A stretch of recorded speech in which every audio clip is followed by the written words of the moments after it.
Mga kapuso, sugal man kung ituring ang pag-ibig ay hindi natin maikakaila ang kakaibang pakiramdam kapag nagsimula ng tumibok ang ating puso para sa isang tao.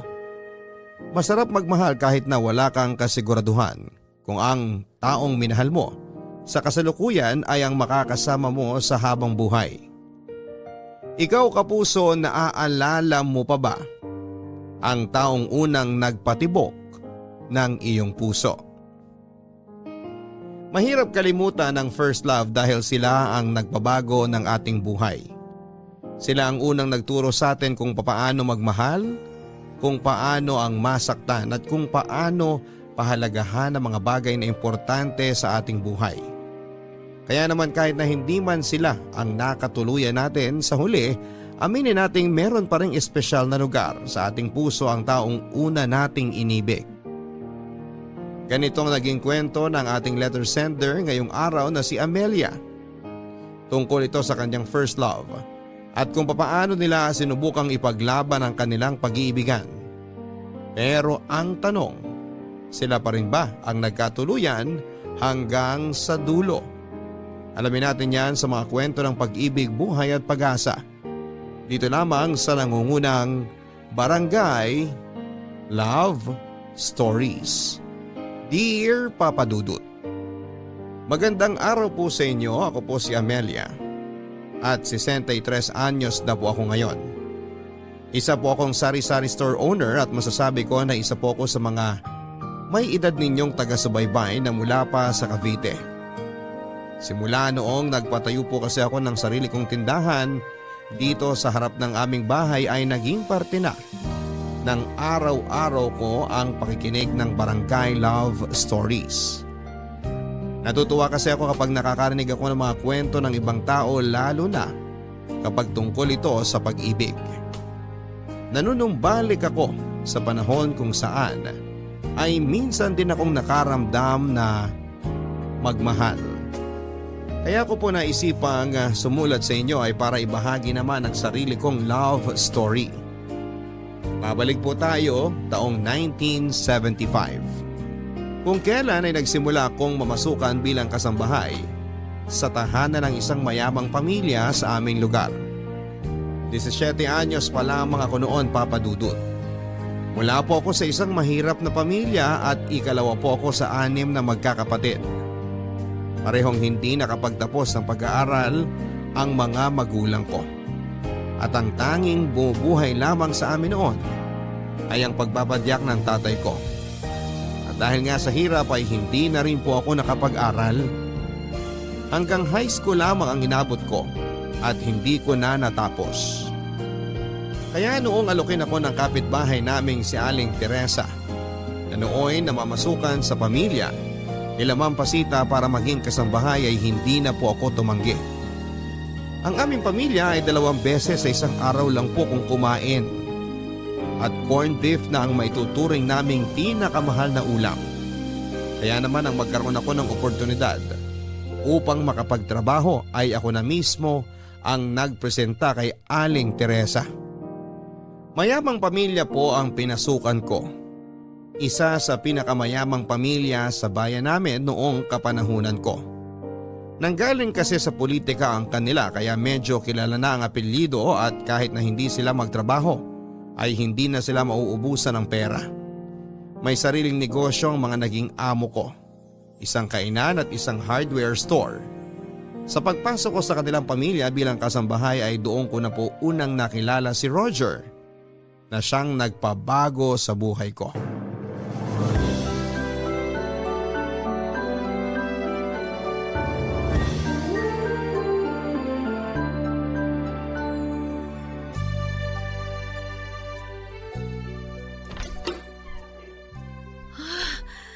Grabe! Ang laki naman ng kwartong to. Mas malawak pa to kaysa sa bahay namin ah. Kaso, ang kalat naman. Pulutin ko nga muna tong mga damit sa sahig. Uy! Ah! Sino ka? Sorry po, sir. Akala ko po kasi lumabas na kayo. Ang sabi po kasi ni Ma'am... Sino ka nga? Anong ginagawa mo dito sa kwarto ko? Ako po si Amelia. Bakit nandito ka sa kwarto ko? At bakit hawak-hawak mo yung salawal ko? Ako po yung bagong kasambahay ninyo.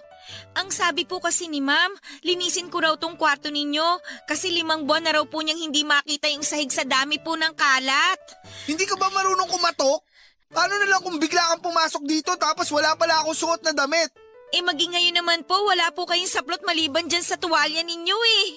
Oh, huwag kang titingin. Sanay na po ako dyan, sir. Puro lalaki po ang mga kapatid ko sa bahay. Maniwala man po kayo o hindi, sanay na ako makakita ng katawan ng lalaki. At saka, hindi naman ho gaano maganda yung katawan nyo, sir. Kahit na. Sa susunod kumatok ka kasi. Kumakatok naman po ako pero katulad nga po ng sinabi ko, akala ko po pumasok na kayo sa eskwelahan. Sabi po kasi ni Ma'am wala nang tao dito, kaya hindi na po ako kumatok. Sino naman kakatukin ko kung wala naman po palang tao, di ba? Basta sa susunod gusto kong kumatok ka pa rin kahit walang tao sa loob. Naiintindihan mo? Opo sir, kung yan po ang utos nyo, masusunod po. Kayo ang amo ko eh. O siya, lalabas na po muna ako sir, para po makapagbihis kayo. Wag na. Tuloy mo na yung ginagawa mo. Sa banyo na lang ako magbibihis. Pakibato na lang sa akin yung uniform ko dyan sa likuran mo. Ito po ba? Bakit ko naman po ibabato, sir? Baka malukot pa. Heto po, sir. Teka! Huwag ka lalapit! Ha? Bakit po? Iaabot ko lang naman po tong damit ninyo. Sabing ibato mo na lang eh. Hindi ka talaga marunong sumunod sa utos, no? Ba't parang takot po kayo sa akin, sir? Hindi naman po ako nangangagat. Lalaki ako, babae ka. Nasa iisang kwarto tayo. Tapos wala akong suot na damit. Hindi ako komportable. Oh, tapos po? Bahala ka na nga dyan. Amin na yung damit ko. Sungit naman. Saluhin niyo po.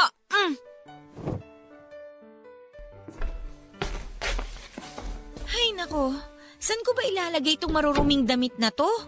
Wala ba siyang lalagyan ng maruruming damit? Grabe. Oh, may mga balat pa ng mga chichirya dito. Ang ganda sana ng kwarto. Ang kaso, parang nagiging tambakan naman ng kung ano-ano. Ay, ano ba yan? Parang araw-araw may dumadaang ipo-ipo dito ah. Ang daming kalat. Ay, ito pa. Ano ba yan? O teka, ano to? Ano ba yan? Meron pang tinapay na inaamag na dito sa ilalim ng kama niya. Pambihira naman oh. Ano nga pala ulit pangalan mo? Amelia, sir. Ako pala si Roger. Opo, nakwento na po kayo sa akin ni Ma'am kanina. Pasensya ka na, nasigawan kita kanina. Akala ko kasi minumulto na ako eh. Grabe nga po yung sigaw niyo eh. Muntik na ako atakihin sa sobrang lakas. Ilang taon ka na ba? 17 po. Mas matanda pala ako sa'yo. Hindi ka ba nag-aaral? Wala kaming pera para dyan eh. Imbis na gumastos po sa pag-aaral, ibibili na lang po namin ng ulam. Madami po kasi kami sa bahay, sir. Tapos si tatay lang po ang may trabaho sa amin. Mabuti nga po at nakapasok ako rito para naman po makatulong ako sa gastusin sa bahay. Ganun ba? Kayo po, sir, ilang taon na po kayo? 18. Wag mo na akong i-sir. Pakiramdam ko teacher ako pag tinatawag mo akong sir eh. Tawagin mo na lang akong Roger. Sige po, Roger. Sige, maiwan na kita. Late na ako eh. Ikaw na bahala dito sa kwarto ko ha. Opo, sisiguraduhin ko pong hindi nyo mamumukaan tong kwarto nyo pagbalik nyo.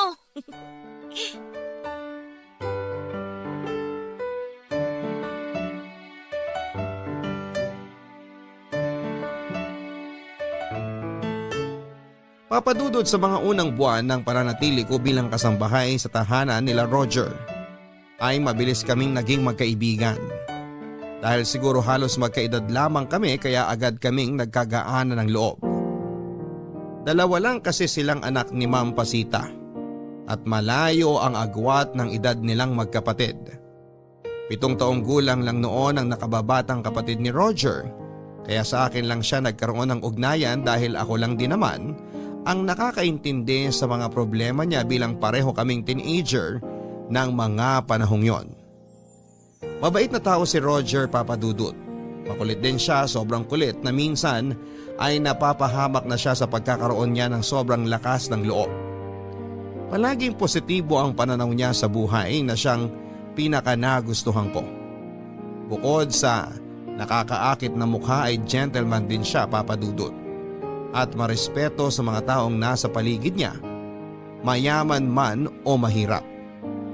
Kailanman ay hindi ako itinuring na kasambahay ni Roger. Sa halip ay itinuring niya ako bilang kaibigan.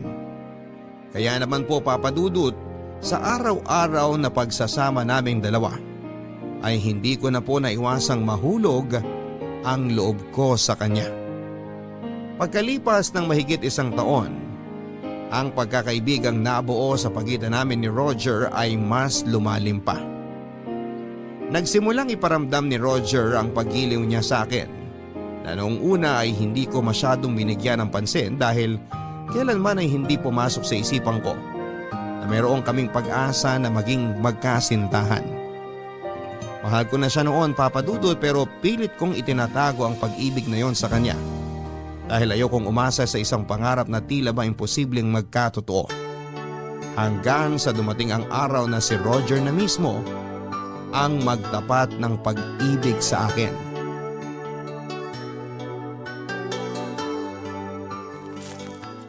Nasaan kaya dito si Roger? Sabi niya dito ko raw siya puntahan. Amelia, nandito ako. Ay, nandyan ka pala. Kanina pa ako paikot-ikot dito sa kakahanap sa'yo. Ang tagal mo kasi sa palengke. Sandali lang kaya ako doon. Natagalan ako sa paghahanap sa'yo. Sabi mo, hintayin mo ako sa may akasya. Ang dami kayang akasya dito. Tapos sa dami ng pwedeng piliin, ito pa talagang nakatago ang pinili mo. Mas maganda kasi dito. Kasi mahangin, tsaka malayo sa tao. Ito na nga ang naging tambayan ko simula nun. Kasi kapag nandito ako, pakiramdam ko may sarili akong mundo. Malayo sa ingay, malayo sa mga tao, tahimik at ang pinaka-importante, solo ko tong lugar. Hindi ko alam na ang tulad mo palang mahilig makihalubilo eh. Gusto rin palang mapag-isa minsan. Siyempre, gusto ko rin naman magkaroon ng pagkakataon na mapag-isa. Kailangan nating lumayo sa publiko para kahit papano, kumalma ang utak natin. Pwede mo namang gawin yan sa kwarto mo eh. Solo mo rin naman yung lugar na yon. Kwarto ko na kada oras kinakatok ni mama kasi palagi na lang daw ako nagkukulong? Wag na, mas maganda dito.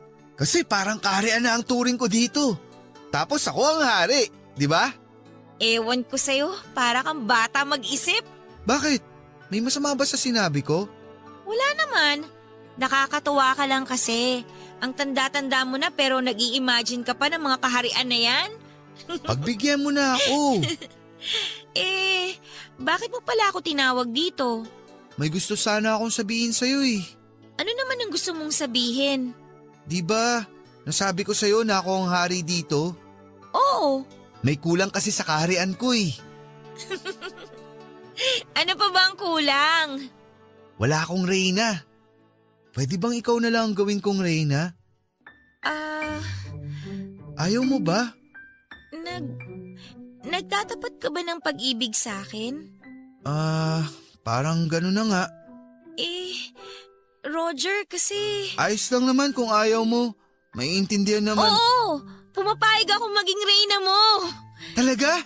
Siguro hindi mo napapansin to pero kakaibang saya talaga ang nararamdaman ko tuwing kasama kita. Dahil sa'yo nagkakaroon ako ng inspirasyon sa buhay. Hindi ko alam kung kailan nagsimula yung nararamdaman mo sa akin pero ako, alam kong matagal na akong may gusto sa'yo. Ay, grabe ang kabog ng dibdib ko ngayon. Hindi ko inaasahan na gusto mo rin pala ako. Bakit hindi mo sinabi agad? Hindi mo lang alam pero sobrang tagal ko nang gustong manligaw sa'yo. Natatakot lang ako na baka hindi mo ako gusto. Na kapag sinabi ko sa'yo ang nararamdaman ko, baka hindi ka na maging komportable na makasama ako. Alangan namang ako ang una magpakita ng motibo. Siyempre, dalagang Pilipina ako, no? Nagpaiwatig ka man lang sana kahit konti. Hindi mo ba alam na bago ka dumating sa lugar na to, ilang beses kong pinractice yung mga linyang sasabihin ko sa'yo? Ha? Anong ibig mong sabihin na pinractice mo lang ang mga sasabihin mo? Aminin ko na. First time ko lang pumunta sa lugar na to. Kanina pa akong umaga naghahanap ng magandang pwesto para magtapat sa'yo. Sakto lang na malapit dito ang dinadaanan mo papuntang palengke. Kaya itong akasya na to na lang pinili ko. Akala ko talaga sariling lungga mo na tong akasya na to eh. Naniwala pa naman ako. Siyempre, kailangan kong maging romantiko para mapa-oo kita. Ayun na nga, napa-oo mo na nga ako. Pero hindi ba mas nakakatuwa kung meron tayong sariling lugar na tayong dalawa lang yung nakakaalam? Para kapag kunwari pinaghiwalay tayo ng tadhana, na sana naman hindi mangyari, may tagpuan tayong dalawa. Oh, edi ito na yon. Simula ngayong araw, ang puno ng akasyang to na ang magiging tagpuan natin. Total, itong akasya na to na ang naging saksi sa panimula ng relasyon natin. Sandali lang ha. Ano kayang maganda? Ito.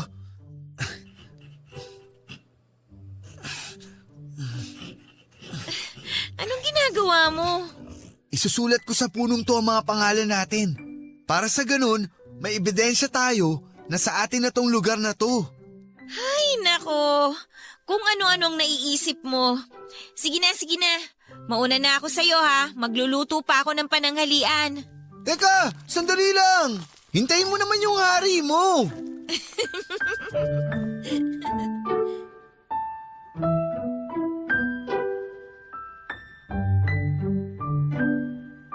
Papadudod sinagot ko po si Roger. Hindi na po ako nagdalawang isip pa dahil totoo naman na nahulog na ang loob ko sa kanya noon.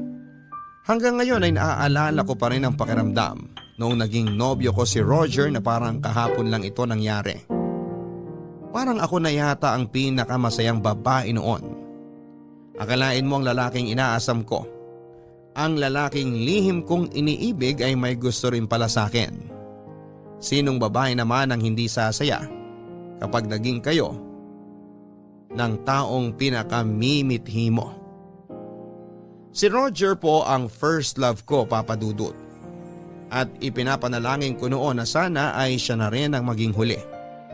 Iniisip ko noon na kapag nawala sa akin si Roger ay baka mahirapan na akong maghanap ng iba dahil na kay Roger na po ang lahat ng katangiang pinapangarap ko sa isang lalaki. Siya po ang nagturo sa akin kung papaano ang magmahal at sa kanya ko rin naramdaman kung papaano ang makatanggap ng pagmamahal. Papadudod sa kabila ng masayang buhay ko kasama si Roger, ay kabaliktaran naman ito para kay Ma'am Pasita. Ibang-iba po kasi ang ugali ni Ma'am Pasita kumpara sa anak nitong si Roger. Masyado po siyang strikto at minsan ay may pagkamatapobre pa. Alam na alam ko po ito dahil kailanman ay hindi niya ako itunuring na pamilya bagkus ay isang utusan lamang. Saka nga lang po kami nakakakain kapag tapos na ang pamilya nilang kumain. Iba rin po ang ulam nila sa ulam namin. Sa pananatili ko po sa kanila ay damang-dama ko po ang linyang naghahati sa pagitan namin na mahirap at sa kanila na mayaman. Nang minsan nagkukulitan kami ni Roger sa kusina at sweet na sweet ay bigla kaming naaktuhan ni Ma'am Pasita sa ginagawa namin. Para kami mga batang nahuli ng magulang na gumagawa ng masama. Sobrang lakas ng kabog ng dibdib ko noon, Papa Dudut. Dahil alam kong ayaw na ayaw ni Ma'am Pasita na nagiging feeling close ako sa pamilya niya. Handa na ako noon na mapagalitan pero kinagulat ko ang naging reaksyon sa amin ni Ma'am Pasita. Papadudot nang makita kami ni Ma'am Pasita na naglalambingan ni Roger sa kusina ay parang wala siyang nakita. Hindi masaya ang mukha niya pero hindi rin naman galit ang itsura niya. At kung galit man siya ay hindi niya ito ipinaramdam sa harap ni Roger. Yon ang mas nakakatakot, Papadudot. Dahil hindi ko alam kung ano ang nasa isipan niya noon. Akala ko ay pagagalitan niya ako sa nakita niya pero sa halip, ang ginawa niya ay inutusan niya lang akong tapusin ang mga labada samantalang pinapasok naman niya si Roger sa kwarto niya para mag-aral. Matapos noon ay ilang araw pong naging mailap si Ma'am Pasita sa akin. Alam kong hindi niya nagustuhan ang nakita niya at naramdaman ko yon sa tono ng pakikipag-usap niya sa akin tuwing meron siyang ipinapagawa. Para bang galit siya sa akin. Sa mga araw na yon ay grabe po talaga ang kaba sa dibdib ko dahil natatakot akong mawalan ng trabaho. Kaya naman tuwing nilalapitan ako ni Roger sa loob ng kanilang bahay ay sinisigurado kong wala si Ma'am Pasita na maaaring makakita sa amin. Pero dumating din po ang araw na kinakatakutan ko. Habang nasa eskwelahan si Roger at mag-isa ako naglilinis ng kanilang CR, ay doon na po kinumpronta ako ni Ma'am Pasita. Hindi na po bago sa akin ang mapagalitan niya pero ng araw na yon ay ibang klaseng galit po ang ipinakita niya sa akin. Galit yon na may halong pandidiri.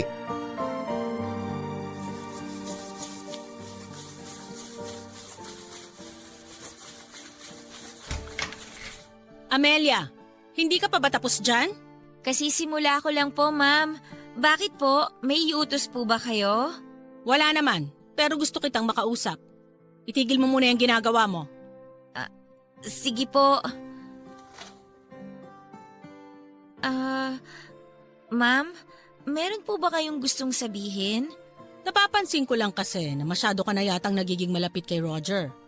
Mukhang nakakalimutan mo na yata kung ano ka rito ah. Ay, hindi naman po, ma'am. Alam ko naman po ang trabaho ko dito sa bahay ninyo. Paminsan-minsan, nagkukwentuhan lang po kami ni Roger tungkol po sa buhay kasi pareho kaming nakaka-relate sa mga problema namin bilang kabataan. Roger? Ganun na kayo kalapit sa isa't isa para tawagin mo siya sa pangalan? Hindi po. Nakiusap po kasi si Roger. Si Sir Roger sa akin na tawagin ko na lang po siya sa pangalan niya. Naaasiwa raw po kasi siya kapag tinatawag ko siyang sir. Ipapaalala ko lang sa'yo, Amelia ha, nakatulong ka rito. Hindi ka nagbabakasyon sa bahay namin para makipaglandian sa anak ko. Naintindihan mo? Opo, ma'am. Alam ko namang mahirap na hindi magkagusto sa anak ko kasi gwapo naman talaga siya. Sa totoo lang, maraming babae ang nagkakagusto sa kanya kaya sinasabi ko na sa'yo. Kung ano man ang nararamdaman mo sa anak ko ngayon, pigilan mo na yan. Wala kang pag-asa sa kanya. Muchacha ka lang. Opo, ma'am. Aminin mo nga. May gusto ka na ba kay Roger? Ma'am, wala po. Wala po akong karapatan na magkagusto sa kanya. Katulad nga po ng sinabi ninyo, hindi po kami bagay sa isa't isa. Oo, tama ka. Kaya wag mo nang pangarapin ang anak ko, ha? Kung makikita mo lang yung mga babaeng kaklase niya na nagkakagusto sa kanya, walang-wala ka kumpara sa mga batang yon. Naiintindihan ko po, ma'am. Tsaka sa susunod, ayaw ka nang makita na nagsasayang ka ng oras kasama si Roger. Naiintindihan mo ba? Kung trabaho, trabaho lang. Walang halong kakirihan, kuha mo? Nandito ka para maging utusan, hindi para maghanap ng kalandian. Kung gusto mo nang magkaroon ng nobyo, maghanap ka sa inyo, wag dito. Maraming lalaki doon na kauri mo. Sobra naman po kayo masyado, ma'am. Alam ko pong mahirap lang kami, pero sana wag niyo naman po kaming insultuhin ng ganyan. Masakit ba? Totoo kasi, di ba? Opo, ma'am, mahirap lang ako at hindi kami bagay ni Sir Roger. Nakuha ko na po yung punto ninyo. Wag niyo naman po sanang idamay dito ang estado ng buhay ko. Mukhang hindi mo pa nakukuha. Sumasagot ka pa eh. Saan mo nakuha yung tapang na sagot-sagutin ako? Dahil ba close na kayo ni Roger? Ay, hindi naman po, ma'am. Sorry po, nadala lang po ako.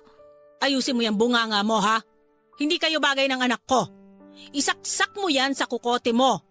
Hindi kanya magugustuhan at kailanman hindi ako papayag na magkaroon ng nobyang chimay ang anak ko. Nakuha mo? Opo, ma'am. Kailangan mo ng trabahong to, di ba? Kung gusto mong manatili sa trabahong to, layuan mo ang anak ko. Opo. Ano? Hindi kita narinig. Opo, ma'am. Nakuha ko po. Kayang-kaya kitang paalisin dito sa pamamahay ko at kayang-kaya kitang palitan ng walang pag-aalinlangan. Kaya wag na wag mo akong kakalabanin. Hala, sige. Bumalik ka na sa pagkukuskos ng kubeta. Siguraduhin mong walang dumiyan, ha?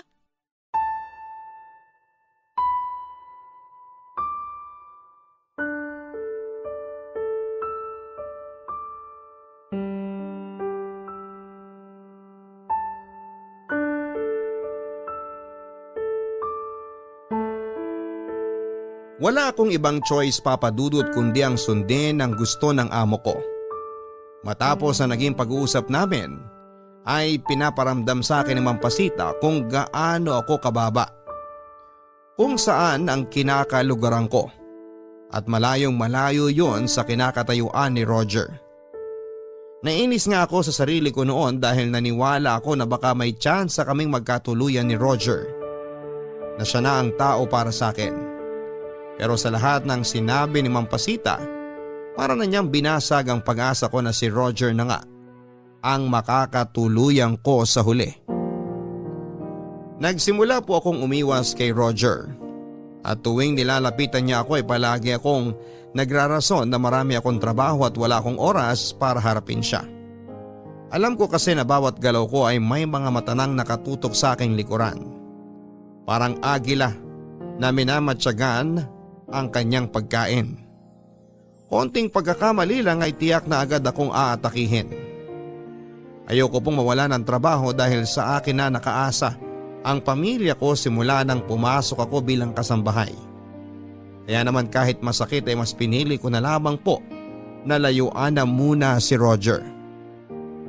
Hindi nagtagal ay napansin din kaagad ni Roger ang ginagawa kong pag-iwas sa kanya.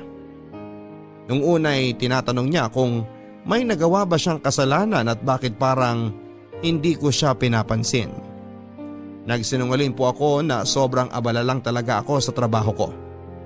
Ayokong sabihin sa kanya ang dahilan kasi alam kong lalong lalala ang sitwasyon kapag pinaalam ko po kay Roger na kinausap ako ng mama niya.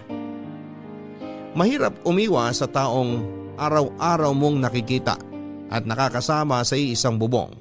Pero kahit papaano ay nagagawang ko naman ang paraan para hindi kami magpang-abot ni Roger. Hanggang sa dumating ang araw na napuno na siya sa kawalan ko ng atensyon para sa kanya. Amelia, halika rito saglit. May papakita ako sa'yo. May ginagawa ako, mamaya na lang. Saglit lang naman. Matutuwa ka rito, halika na. Roger, abala ako sa trabaho ko. Ang damot mo naman sa oras. Wala pa nga sa 1 minuto hiningi ko sa'yo eh. Ayaw mo pang ibigay. Mahalaga ang bawat oras para sa akin, Roger. Marami akong trabaho sa isang araw at kapag hindi ko nagawa lahat yun, pagkagalitan ako ng mama mo. Ayoko mangyari yun. Si mama ba ang dahilan kung bakit ka nagkakaganyan? Anong ibig mong sabihin? Siya ba nagsabi na iwasan mo ko? Inutusan ka ba niyang huwag makipag-usap sa akin? Hindi ah. Marami lang talaga akong ginagawa ngayon kaya wala pa akong oras para sa'yo. Alam ko ng ugali ni mama eh. Huwag mo na siyang pagtakpan. Siya may pakana nito, no? Tinakot ka ba niya? Pwede ba, Roger? Huwag mo muna akong abalahin. Walang kinalaman dito si Mampasita. Kung ganun, anong dahilan? Bakit ka umiiwas? Ayaw mo na ba sa akin? May nagawa ba akong kasalanan? Abala lang talaga ako. Ano ka ba? Mahirap bang intindihin yun? Marami akong ginagawa ngayon. Ang hindi ko maintindihan, busy ka rin naman noon pero bakit ngayon? Ganito na ang trato mo sa akin. Gusto mo na ba akong hiwalayan? Hindi, Roger, hindi. Ayoko mawala ka sa akin. Ayoko mangyari yun. Eh bakit ayaw mong sabihin sa akin kung anong problema? Amelia, wag mo akong gawing bobo. Marunong ako magbasa ng sitwasyon. Tinatanong kita kasi gusto ko lang ng kumpirmasyon mo. Tinatakot ka ba ni mama? Oo. Kinausap niya ako na layuan kita. Hindi daw tayo para sa isa't isa. Mas marami raw ibang babae dyan na mas bagay sa'yo. Amelia, ikaw lang ang babae para sa akin. Ikaw lang ang babaeng minamahal ko. Ako ang mas nakakaalam kung sino ang tinitibok ng puso ko at hindi si mama. Kaya huwag kang maniwala sa kanya. Nalilito na ako, Roger. Hindi ko alam kung ano ba yung dapat kong gawin. Susundin ko ba yung puso ko na nagsasabing mahalin kita? O papanig ba ako sa utak ko na nagsasabing mas kailangan kong trabahong to? Hindi ko na alam ang gagawin ko eh. Halika nga rito, yakapin mo ako. Roger. Huwag kang matakot kay mama. Alam kong nasabi lang niya yung mga bagay na yun kasi hindi ka pa niya lubusang nakikilala. Ako kilalang kilala na kita kasi palagi kitang nakakasama. Hayaan mong kilalanin ka muna ni Mama. Kapag nakita niya kung gaano ka kabait, kasipag at kalambing, paniguradong hindi na niya tayo tututulan. Pero kailangan kong sundin ang gusto ng mama mo. Kung hindi ko gagawin yun, tatanggalin niya ako sa trabaho. Ganito na lang, didistansya na muna ako sa'yo. Itago na lang muna natin ang relasyon natin para sa kapakanan mo. Basta araw-araw, tuwing mamamalengke ka, lagi kitang hihintayin sa tagpuan natin. Sa puno ng akasya? Oo, sa sarili nating kaharian. Salamat. Salamat at naiintindihan mo ko. Pasensya ka na kung wala pa akong magawa sa ngayon. Pasensya na rin sa kung anumang nasabi sa'yo ni Mama. Mabait namang tao si Mama. Minsan iba lang talaga ang tingin niya sa mga taong malayo sa estado ng buhay niya. Naiintindihan ko naman siya eh. Kabutihan mo lang naman ang iniingatan ni Mampasita. Hayaan mo. Ipinapangako ko sa'yo na balang araw, ipapakilala rin kita sa publiko bilang nobya ko. Pangako ko yan.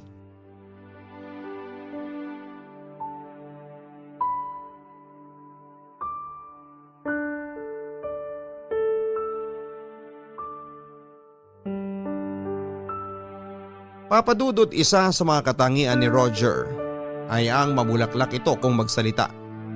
Bawat kataga na kanyang binibitawan ay para kang nahihypnotize, dahilan upang madali ka lang niyang mapaniwala sa mga salitang kanyang binabanggit. Kaya naman noong sabihin ni Roger na huwag ko raw ipag-alala ang kanyang mama, ay naniwala ako. Naniwala po ako na siya na raw ang bahala sa nanay niya. At dahil doon, Papadudot, ay nawala ang takot ko kay Mampasita sa pag-aakalang kakausapin na niya ang nanay niya tungkol sa sitwasyon naming dalawa. Ipinangako niya sa akin na darating din ang araw na ipapakilala niya ako sa publiko bilang kanyang kasintahan at magsisimula ito sa kanyang mga magulang. Pinagkatiwalaan ko po ang pangakong yon ni Roger. Nagtiwala po ako na meron siyang sapat na kakayanan upang ipaglaban ang pag-ibig namin sa mga taong tutol sa aming relasyon. Ang hindi ko naisip ay masyado pa kaming bata noon. Malakas ang loob, masyadong matayog ang mga pangarap at maraming ambisyon sa buhay. Hindi ko inaasahan na ang realidad pala ng buhay ay mas malala pa sa aking inaakala. Hindi naglaon ay bumalik na ulit kami sa dati ni Roger. Naging malambing kami ulit sa isa't isa kahit na pinagbawalan na ako ni Mampasita na magkaroon ng ganong klase ng samahan sa kanyang anak. Iyon ang isa sa mga pinagsisisihan ko, Papadudot. Ang kalabanin ang kagustuhan ng aking amo. Matapos ang araw na yun ay sobrang bilis ng mga pangyayari. Nagising na lamang ako na galit na sa akin si Mampasita.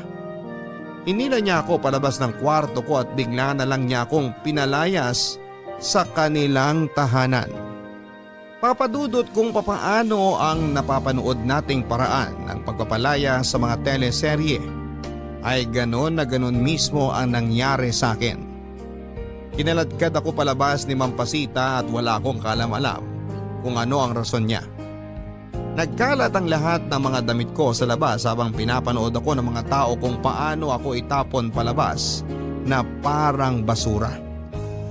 Pinagbintangan ako ni Mampasita na nahuli raw niya akong nakikipagharutan sa ibang lalaki habang nasa trabaho. Ayaw daw niyang masira ang pinakaiingatan nilang pangalan dahil lang sa kalandian ng isang kasambahay. Alam ko po sa sarili ko, Papadudot, na hindi ko po magagawa yon. Walang katotohanan ang lahat ng mga paratang niya sa akin dahil hindi ko po magagawang makipagharutan sa ibang lalaki. Gayong alam ko namang meron na akong kasintahan. Isa lang po ang lalaki sa buhay ko at si Roger yon. Alam ko po kung saan nanggagaling ang biglaang galit na nararamdaman ni Mampasita noon. Kinagabihan kasi bago ang pangyayaring yon ay inamin na ni Roger sa kanyang mga magulang na merong kaming relasyong dalawa. Alam ko naman pong hindi ako tanggap ni Mampasita Alam ko din na ayaw niya sa relasyon namin. Inaasahan ko na natututol siya sa relasyon naming dalawa ng anak niya, pero hindi ko po inaasahan na hahantong ang lahat sa ganitong punto. Ang mas kinagulat ko pa, Papa Dudut, ay noong walang ginawa si Roger upang ipagtanggol ako. Hinintay ko po siyang magsalita habang pinagtatabuyan ako. Hinintay ko siyang kampihan ako at sabihing hindi ko magagawa ang mga pinaparatang sa akin ni Ma'am Pasita, pero wala po siyang ginawa. Inayaan lang niya akong umalis sa buhay nila. Amelia! Tumayo ka dyan! Ma'am, bakit po? Ano pong nangyayari? Lumayas ka rito! Lumayas ka sa pamamahay ko! Sandali po, ma'am. Nasasaktan po ako. Aray, teka po, ma'am. Malandi kang babae ka! Umalis ka rito! Ma'am, sandali naman po. Bakit po ba? Ano po bang nagawa ko sa inyo? Ma, anong nangyayari dito? Anong ginagawa niyo kay Amelia? Huwag kang makialam dito! Roger! Haliparot kang babae ka? Akala mo hindi ko malalaman ang ginagawa mo? Ano po bang ginawa ko? Sabihin niyo po sa akin kung anong ginawa kong kasalanan. Bakit niyo po ba ako kinakalagad ng ganito, ma'am? Nagmamaang-maangang ka pa? Akala mo hindi ko malalaman na nakikipagharutan ka pala sa labas habang nagtatrabaho ka sa akin? Kung kani-kaninong lalaki ka pala nakikipagkita? Tapos ipagyayabang mo pa na dito ka nakatira sa amin? Ang kapal naman ng mukha mong babae ka! Ma'am, hindi ko po alam ang pinagsasasabi ninyo. Hindi po ako nakikipagharutan sa labas. Hindi ko po magagawa yon. Roger, maniwala ka sa akin. Kahit ilang balde pa ang iyak mo sa harap ko, hindi na ako maniniwala sa'yo. Alam ko na mangyayari to eh. Sa bagay, pati anak ko, nilalandi mo. Ma'am, maniwala po kayo sa akin. Umalis ka na sa harapan ko kung ayaw mong ipadampot kita sa mga pulis. Sumasobra naman po yata kayo. Alam ko mababa lang ang tingin niyo sa akin pero wala pong katotohanan lahat ng mga pinaparatang niyo sa akin. Hindi po ako ganong klase ng tao. Kita mo? Sumasagot ka na ngayon? Nakatikim ka lang ng konting grasya, lumaki na kagad ang ulo mo? Ma, hayaan niyo na muna magpaliwanag si Amelia. Hindi ko kailangan ng paliwanag ng babaeng to. Sapat na sa akin ang mga narinig ko sa labas. Roger, pakiusap. Maniwala ka naman sa akin. Maniwala man siya sa'yo o hindi, wala siyang magagawa sa sitwasyon mo ngayon. Nakatapa ka dito sa pamamahay ko, kaya ako ang may karapatan kung gusto kitang palayasin o hindi. Roger, mahal kita. Ikaw lang ang lalaki sa buhay ko. Huwag ka maniwala sa mga sinasabi ni Ma'am Pasita. Aba, walang hiya kang babae ka? Pinalalabas mo pa ngayon na ako ang sinungaling? Sa ating dalawa, sa tingin mo, sino ang paniniwalaan ng mga tao? Hampas lupa ka lang, tandaan mo yan! Nagmamakaawa po ako sa inyo. Kailangan ko po ang trabahong to. Bigyan niyo po ako ng isa pang pagkakataon. Gagawin ko po lahat ng gusto niyo, ma'am. Sinira mo na ang tiwala ko sa'yo. Ayoko madungisan ang pangalan namin dahil sa kalandian mo. Hala, sige! Alis! Aray, ma'am! Rico! Dito ka! Dito ka! Aray ko po, ma'am. Nakikiusap naman po ako sa inyo, ma'am. Kung gusto niyo pong hiwalayan ko ang anak niyo, hiwalayan ko po siya. Huwag niyo na po akong tanggalin sa trabaho. Sinabi ko naman sa'yo, di ba? Huwag na huwag mo kong kakalabanin. Wala kang alam sa mga bagay na kaya kong gawin. Kung sinunod mo lang ang utos ko sa'yo, hindi sana tayo aabot sa ganito. Aray ko! Umalis ka na dito! Ma'am Pasita! Roger! Wala akong kasalanan. Maawa naman po kayo sa akin. Roger! Pumasok ka na! Tapos na ang palabas!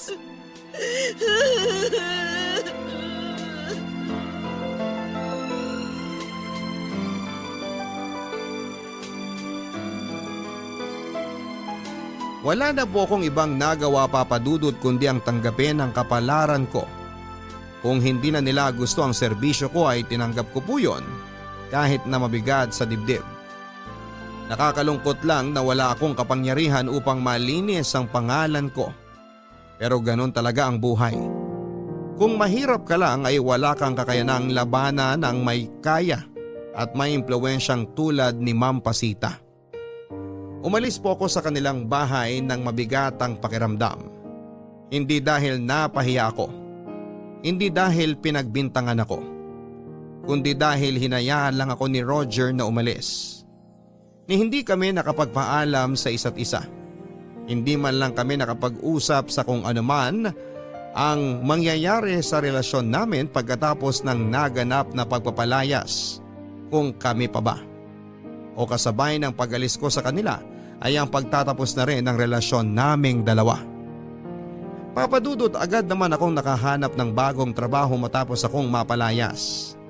Nakapasok ako bilang tagahugas ng pinggan sa isang maliit na karinderya.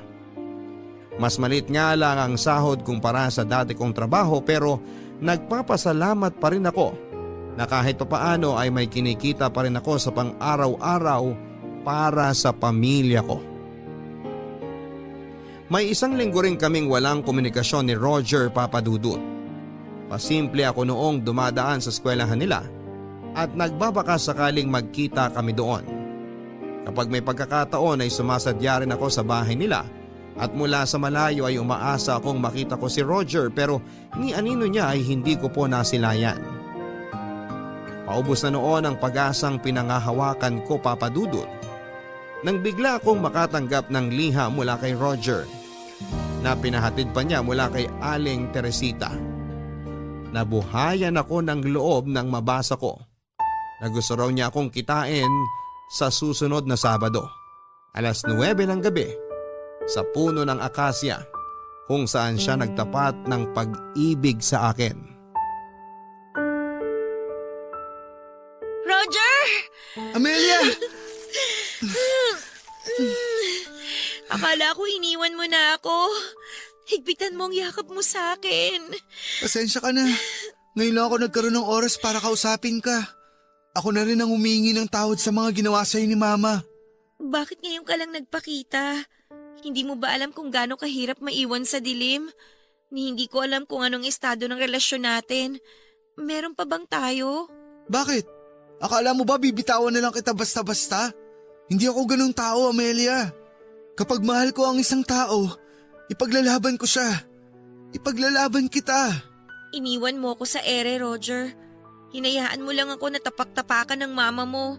Hinayaan mo lang na durugin niya ako gamit ang mga masasakit na salita.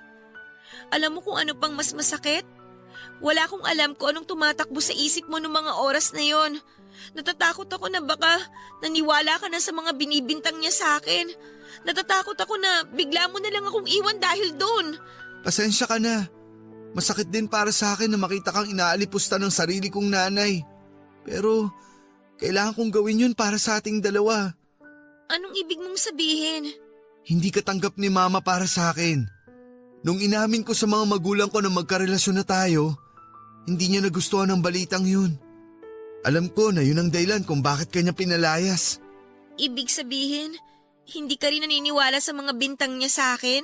Di ba sabi ko naman sa'yo na kilalang kilala na kita? Alam kong hindi mo magagawa yun. Malaki ang tiwala ko sa'yo, Amelia. At kahit anong paninira ang gawin sa'yo ni Mama, sa'yo lang ako maniniwala. Hindi naman totoo yung mga yun, di ba? Hindi! Walang katotohanan lahat ang mga sinabi tungkol sa akin ni Ma'am Pasita. Pero ano yung sinasabi mong kailangan mong gawin para sa atin? Hinayaan ko si Mama na palayasin ka kasi may plano ako. Anong plano mo? Magtatanan tayo. Itatanan kita. Ha? Pero sigurado ka ba sa gusto mong mangyari? Paano na yung pag-aaral mo?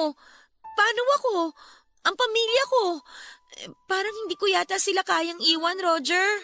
Amelia, ito na lang naiisip kong paraan para may pagpatuloy natin ang pagmamahalan natin. Mahirap. Alam kong mahirap ang magdesisyon ngayon, pero kapag hindi natin to ginawa, maraming tao ang kukontra sa pagsasama natin. Mahal mo naman ako, di ba? Oo, mahal kita. Mahal na mahal kita, Roger. Pero parang masyado yata tayong nagmamadali. Hindi mo naman kailangan magdesisyon ngayon eh. Bibigyan kita ng oras para mag-isip. Sa parehong araw sa susunod na linggo, alas 11 ng gabi. Dito mismo sa puno ng akasyang to. Hihintayin kita dito. Kaya mo bang talikuran ng lahat? Kaya mo bang basta na lang itapon ang magandang buhay mo para lang sa isang tulad ko? Ikaw na ang buhay ko ngayon, Amelia. Kumpara sa pera, sa malaking bahay, sa magandang buhay, mas pipiliin kita sa lahat ng bagay na meron ako ngayon. Ikaw, kaya mo bang talikuran ng lahat para sa akin? Hindi ko alam. Hindi ko alam, Roger. Natatakot ako. Paano kung hindi natin kayanin? Paano kung hindi pa tayo handa? Magtiwala ka lang sa pag-ibig natin, Amelia. Gagawin ko ang lahat para sa ating dalawa. Saan tayo pupunta? Anong plano mo kapag nakaalis na tayo dito? May kaibigan ako na may rest house dun sa lalawigan nila. Gagamitin ko ang naipon kong pera para makahanap tayo ng matutuluyan. Maghanap ako ng trabaho. Wala ka bang tiwala sa akin? Natatakot ako para sa'yo. Alam kong nasanay ka na sa marangyang buhay. Paano kung hindi mo kayanin ang mahirap na buhay?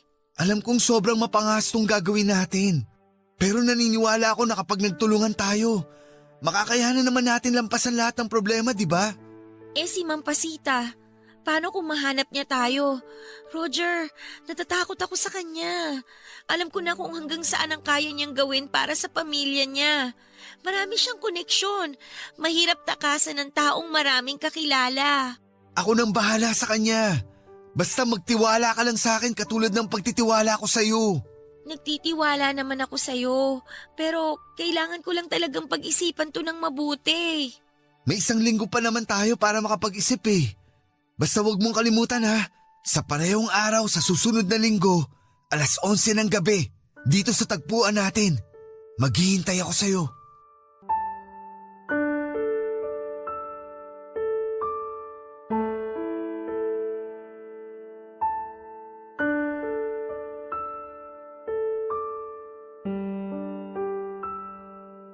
Sa parehong araw sa susunod na linggo, alas 11 ng gabi sa Akasya na ginawa na naming tagpuan ay doon daw ako hihintayin ni Roger para sa plano niyang pagtatana namin. Noong una ay ayaw kong pumayag sa gusto niya. Biglaan kasi ang mga pangyayari at hindi pa ako handa noon na magbago ang buhay ko. Hindi ko rin inaasahan kay Roger na kaya pala niyang iwanan ang pamilya niya at ang buhay niya para sa akin. Ilang araw po akong hindi nakatulog sa kakaisip sa kung ano ang magiging desisyon ko. Sobrang hirap po ang pumili sa pagitan ni Roger at ng pamilya ko. Pero gaya nga ng sabi ni Roger, yun na lamang ang tanging paraan para maipagpatuloy namin ang pagmamahala namin na pilit kinokontra ng iba. Maniwala kayo sa akin, Papa Dudut, na ayaw ko talagang iwanan ang pamilya ko noon, pero mahal ko na talaga si Roger at mas matimbang na noon ang pag-ibig ko para sa kanya kesa sa nararamdaman ko para sa aking pamilya. Mahirap ang pinili kong desisyon, Papa Dudut, pero iyon na po ang landas na pinili ko, ang landas na makasama si Roger. Dumating ang araw ng pagtatana namin. Sobrang lakas ng kabog ng dibdib ko noon habang palihim akong nag-aayos ng gamit na dadalhin ko. Bawat patak ng oras ay pabilis naman ang kabog ng dibdib ko. Pagsapit ng alas 11 ng gabi ay doon ko na nga po niyakap ang bagong buhay na aking kahaharapin. Nang masiguro kong nakatulog na ang lahat ng tao sa bahay, ay tumakas po ako at dali-daling tinungo ang puno ng akasya kung saan ay inaasahan ko nang naghihintay sa akin si Roger. Pero Papa Dudut, pagdating ko sa puno ng akasya ay walang Roger na sumalubong sa akin. Naghintay po ako, Papa Dudut, sa pag-aakalang baka nagkaroon lang ng kaunting problema si Roger kung kaya't natagalan siya sa pagdating. Ang paghihintay ko ay umabot ng 1 oras, 2, 3 hanggang sa abutin na po ako ng bukang liwayway sa kakahintay. Hindi po ako sinipot ni Roger. Umuwi po akong dismayado at punong-puno ng katanungan sa isipan ko. May nangyari bang masama sa kanya? Nagbago na ba ang isipan niya? Mali ba ako ng nadinig na petsa? Hindi ko na po alam, Papa Dudut. Mabuti na lamang at hindi pa ako nagpaalam sa pinapasukan kong trabaho. Kaya't may binalikan pa akong trabaho kinabukasan. Kinagabihan ay sinubukan ko pa rin bumalik sa aming tagpuan at umaasa. At nagbabaka sakali pero wala pa ring Roger na dumating. Nakisuyo ako kay Aling Teresita na magdala ng sulat para kay Roger. Pero nang mga panahong yon ay bigla na lang naging mailap sa akin si Aling Teresita na para bang pilit akong iniiwasan. Nagpabalik-balik ako sa eskwelahan nila sa pagbabaka sakaling makita ko siya. Pero para bang hindi ako pinagbibigyan ng kapalaran. Dahil maging doon ay hindi ko siya nakita. Dahil dito ay wala na akong iba pang pinagpilian kundi ang puntahan siya mismo sa kanilang bahay. Alam kong galit pa rin sa akin si Ma'am Pasita ng panahong yon. Pero naglakas loob ako para lamang makausap ang nobyo ko. Pero sa lahat ng taong pwedeng makita ng araw na yon, ay si Ma'am Pasita pa ang humarap sa akin. Anong ginagawa mo rito? Hindi ba sinabi ko na sa'yo na wag mo nang ipapakita ang pagmumukha mo sa amin? Ma'am, nagpunta po ako rito para kausapin po sana si Roger. Talagang ayaw mong tantanan ng anak ko, ha? Kahit sandali lang po, Ma'am Pasita. May gusto lang po akong itanong sa anak nyo. Wala dito si Roger. Hindi mo na siya makikita kahit maglupasay ka pa dyan. Bakit po? May nangyari po ba sa kanya? Ano bang pakialam mo sa buhay namin? Wala kang karapatang alamin at makialam sa buhay namin. Ang kapal ng mukha mo magpakita pa rito? Ma'am, kasintahan po ako ni Roger. May karapatan po akong malaman kung nasan siya. Aba, ang tayog naman ang lipad mong babae ka. Ano ngayon kung kasintahan ka ni Roger? Kasintahan bang matatawag ang babaeng ni hindi alam kung nasaan ang nobyo niya? Hindi ko na po kailangan marinig ang mga insulto ninyo. Hindi na ako nagtatrabaho sa inyo para sikmurain ko pa ang mga pagdurog niyo sa pagkatao ko. Hindi rin po kayong ipinunta ko rito. Si Roger po ang gusto kong makausap. Pinagtataasan mo na ako ng boses ngayon? Saan mo napulot yung kakapalan ng mukha mo, ha? Ha? Huwag niyo nga po akong hawakan. Kung noon nilulunok ko lahat ng panlalait niyo sa akin, ngayon hindi na lang ako basta tatayo dito habang binabato niyo ako ng mga pang-iinsulto ninyo. Ang tapang mo, ha? Akala mo siguro ipaglalaban ka ni Roger, no? Tatapatin na kita. Kung ano man yung pinanghahawakan mo ngayon, bitawan mo na. Nasa ibang babae na ang atensyon ngayon ng anak ko. Hindi po ako naniniwala sa inyo. Ayaw mong maniwala? Nasaan ba si Roger ngayon? Bakit ayaw kanyang harapin? Bakit hindi kanya sinipot?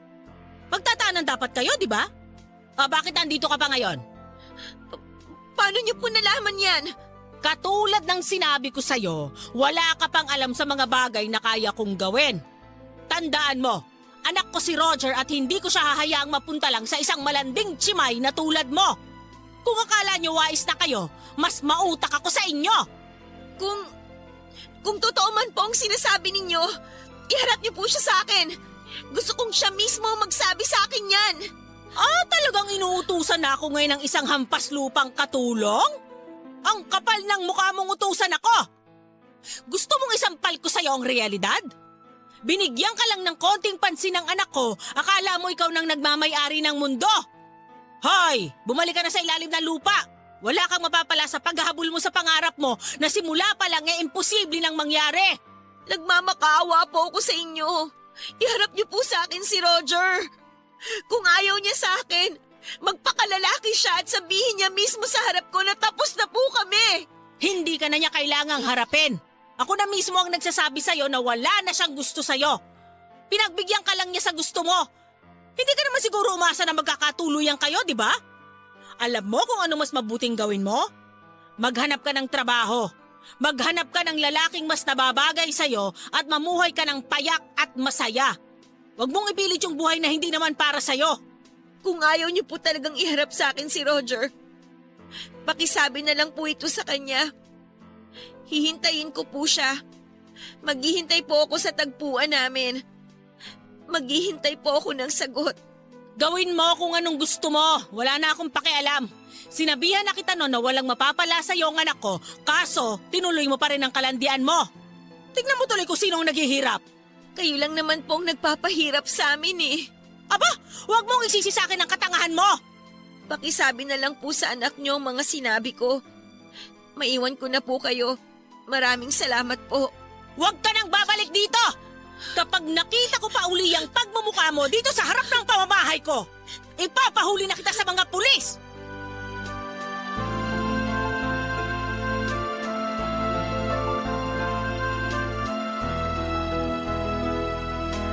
Aaminin ko, Papa Dudut, na masakit ang mga salitang binitawan sa akin ni Ma'am Pasita. Para yung mga patalim na isinasaksak sa akin ng harap-harapan. Pero kahit na ganoon ay hindi pa rin ako nagpatinag. Hindi pa rin ako sumuko. Gabi-gabi ay bumabalik ako sa puno ng akasya.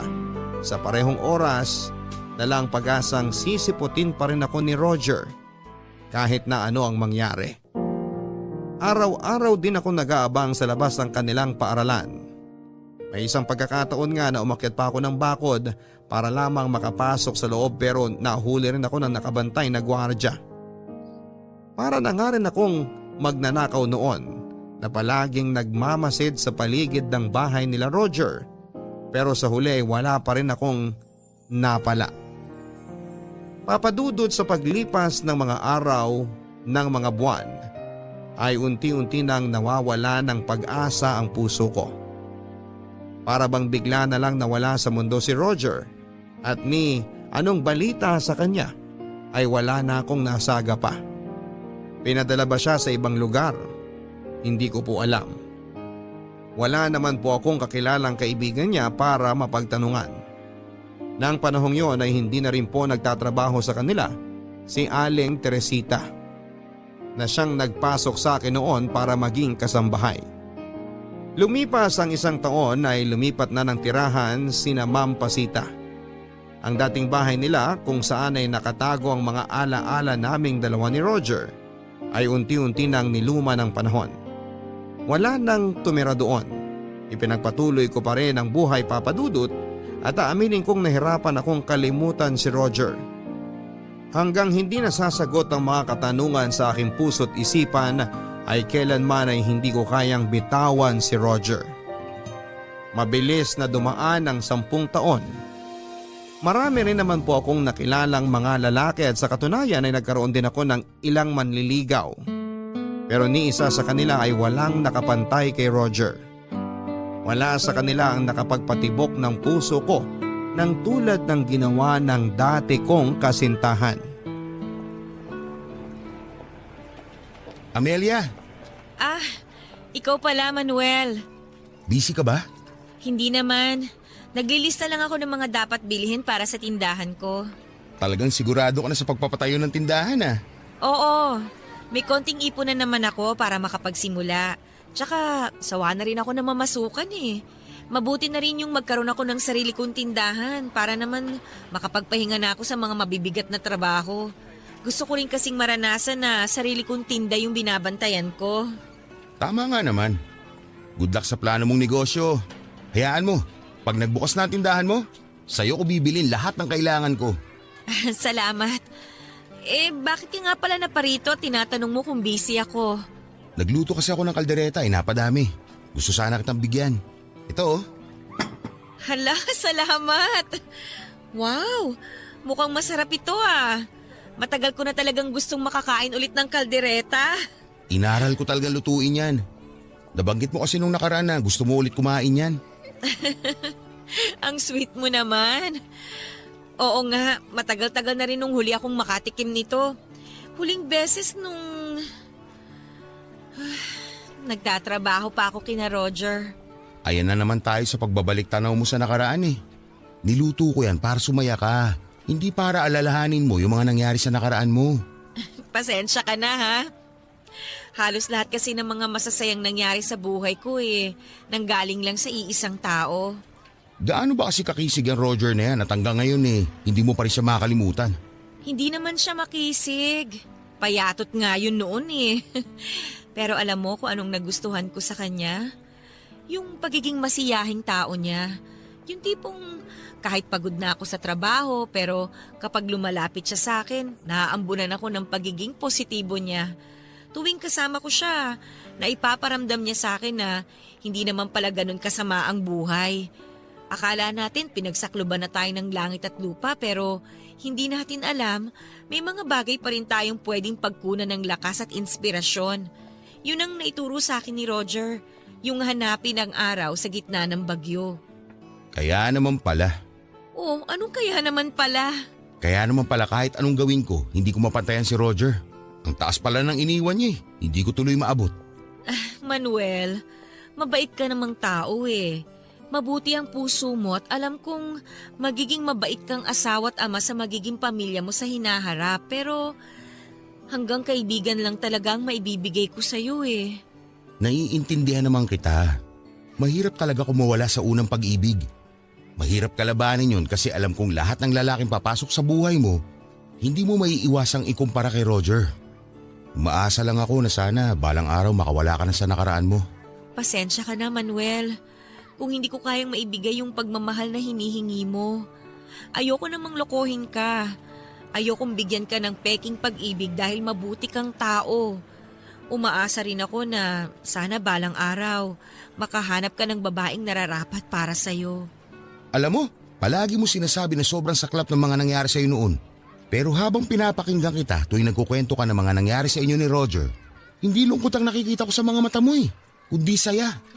Sobrang saya ng mga mata mo habang inaalala ang nakaraan nyo. Siguro nga nasabi kong masaklap ang nangyari kasi nga hindi kami nagkatuluyan ng taong minamahal ko. Pero tama ka, ang tinutukoy kong mapait na parte ng buhay ko, ang siya ring pinakamasaya. Nakakatawa, no? Yung taong nagbigay saya sa akin, siya rin yung taong nagbigay ng lungkot sa buhay ko. Kamusta na kaya si Roger ngayon, no? Hindi ko alam. Sana masaya na siya ngayon. Sana kontento na siya sa buhay niya. Sana nakamit na niya ang mga pangarap niya sa buhay nang hindi dinidiktahan ng ibang tao. Ikaw, masaya at kontento ka na ba sa buhay mo ngayon? Sa totoo lang, hindi ko alam. Minsan masaya, minsan kontento na. Minsan dinadalaw pa rin naman ako ng lungkot, ng pagsisisi. Marami pa rin katanungang bumabagabag sa akin ngayon Pero sa huli, wala naman akong ibang magagawa kundi tanggapin na naging kapalaran ko. Alam mo kung anong tingin ko? Tingin ko, hindi ka pa masaya. Tingin ko, hindi ka pa kontento. Hanggang ngayon kasi, nag-aantay ka pa rin Umaasa ka pa rin na darating siya. Tama ba ako? Ay, siguro. Siguro nga tama ka.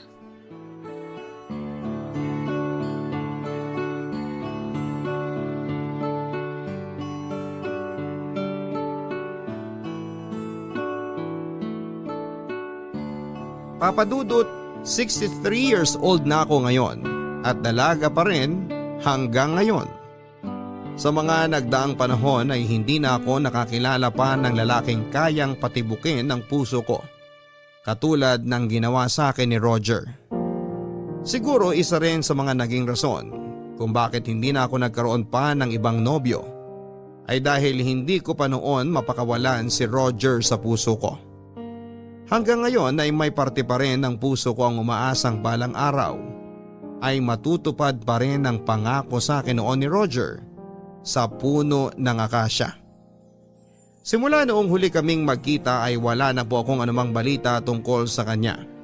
Sinubukan siyang hanapin ng apo ko sa kapatid sa Facebook pero sa libo-libo ng mga taong nagngangalang Roger sa social media ay nahirapan pa rin kaming hanapin ang kinakaroonan niya.